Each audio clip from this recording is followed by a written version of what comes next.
This has the most creative name I've ever heard in my life. It's called Balanced Rock. Wow.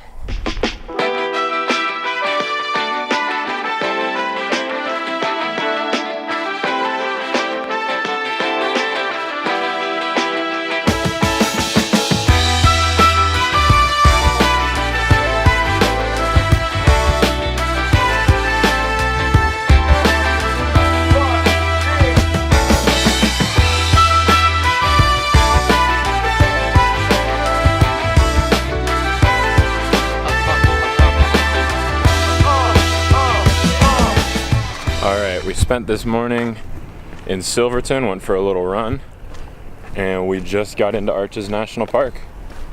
Found a little pull off, gonna go for a hike.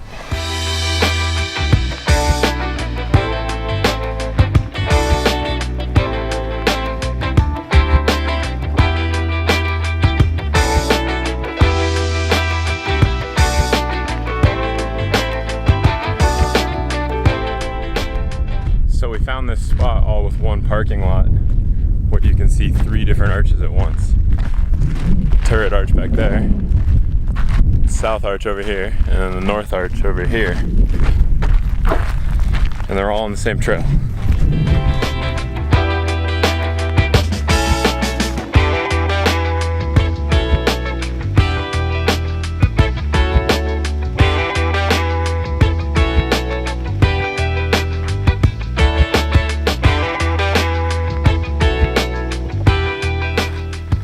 Yet another extremely creative name out here in the West.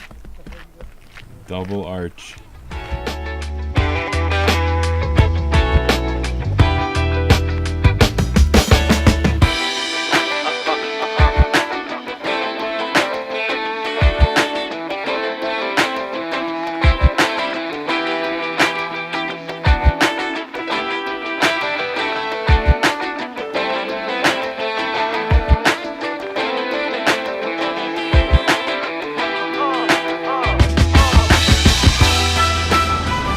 Look at this. Road, death. Road, death. Road, death. And there is no guardrail. Ooh, waterfall. Wow.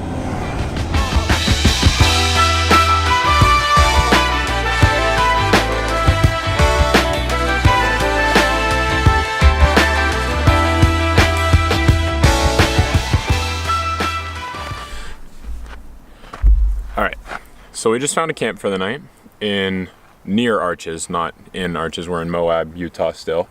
And it is still about 100 degrees even as the sun's setting, but it should cool down soon, so that's alright. I have an awesome story from Silverton this morning.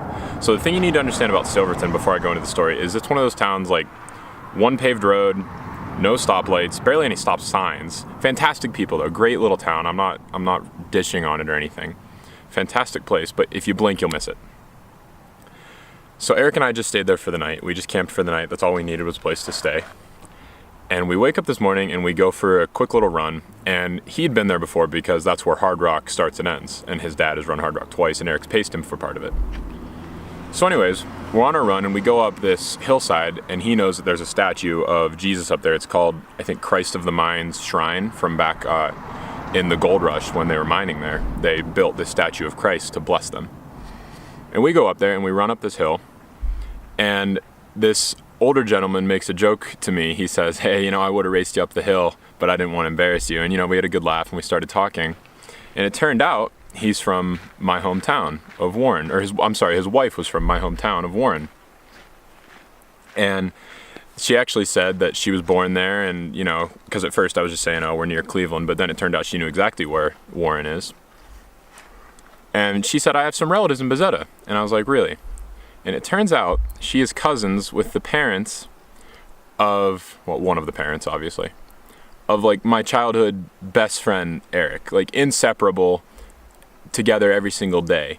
And we met them in this podunk little town. We just both happened to spend the same 5 minutes climbing up a hill.